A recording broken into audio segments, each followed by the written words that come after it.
You know, I'm just a Ruben. I made Ruben leave because him and I have been together. Actually, this is the first time we've ever, Coach Mendoza, this is the first time we have not been either playing or coaching together since 1982. And we actually lived together, and I started a lot of trouble that he finished, and you can certainly see the size difference. But, you know, some of the people that are here may recognize my face. I was, you know, the guy that lives right across the street from me is a Notre Dame grad, believe it or not. And he brought me the internet every night and told me how he was excited that I was going to Notre Dame. And it was actually to be a part of anything that Charlie was doing, whether he was coaching at Weber State or Wayne State, which I did in Nebraska, I would have went to be with Charlie. He hired me at University of South Carolina as a graduate assistant in 1988 after I'd spent 5 years as a full-time coach at Wayne State in Nebraska. And to be honest with you, I met him doing a high school camp, offense-defense camp at a place in Fairfield, Connecticut. He was a volunteer assistant at South Carolina. And as big a prick as he is now, he was then. But he is the most brilliant, articulate football coach, even then, that I've ever been around. And when he was talking to y'all today, it was funny for me because, you know, when he left us at South Carolina, he went back 1989 to be a high school football coach. I know everybody knows the story about Charlie, but if you flip it, he's in the same seat you are in 1989. And he took over a high school program, and that 1 year he was the coach of the year, and they won a state championship in New Jersey. And as he was doing that, he was volunteering with the Giants doing quality control, which is just breaking down film.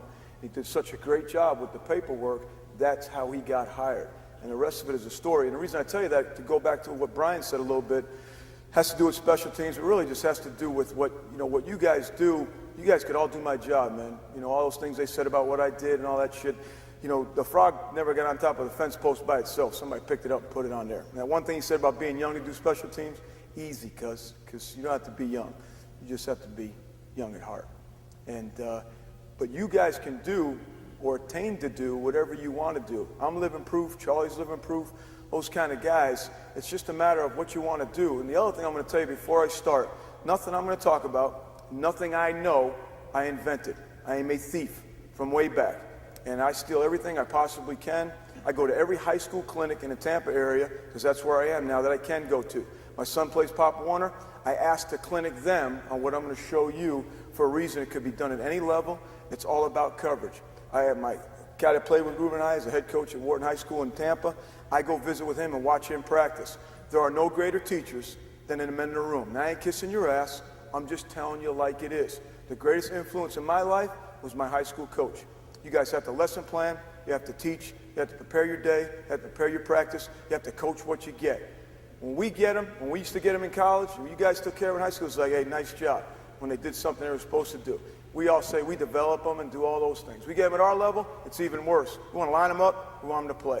I'm not trying to talk a lot, I'm just trying to say, the only part about that is, the other thing, if I had to do it all over again, my daughter's getting ready to graduate from the University of Florida. She wants to coach and she wants to teach. It's my oldest of 4. It's a great profession. I can't wait for her to be coaching her own team. But my thing to you is, if I had to do it all over again, knowing what I know, if I could be a high school coach in the area in which I wanted to live, that's what I would do. Now, that sounds great standing here because I've been fortunate enough to win a Super Bowl, but I've worked at an egg factory. You know what I'm saying? I'm the son of a construction worker. So to be humbled, I can't tell you what it's like to be able to stand here and talk to you about something you guys probably already know about, and I learned from one of you somewhere. So I'm just trying to say, because it is what you do, I'm no better. And don't think because of what you do doesn't influence somebody, because you influence somebody every day, somehow, some way. I started off with talking about high school coaches, my feelings for high school coach. To be honest with you, I couldn't do your job. I really feel you can do mine. My high school coach, the biggest influence of my life, he died of cancer in 1992. I miss him to this day, dearly.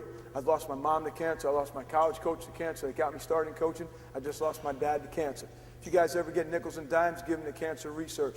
But I'm just going to tell you that coach, for me, I'd be working construction, which would be fine, I guess, but I go to work every day with the happiest fucking smile you ever seen on anybody's face. I'm as fortunate guys you'll ever want to meet to be from Yankton College to speak in front of you guys at the University of Notre Dame. I thank you for your time. Hope you enjoyed the trip. Give Charlie some shit when you see him for not being here.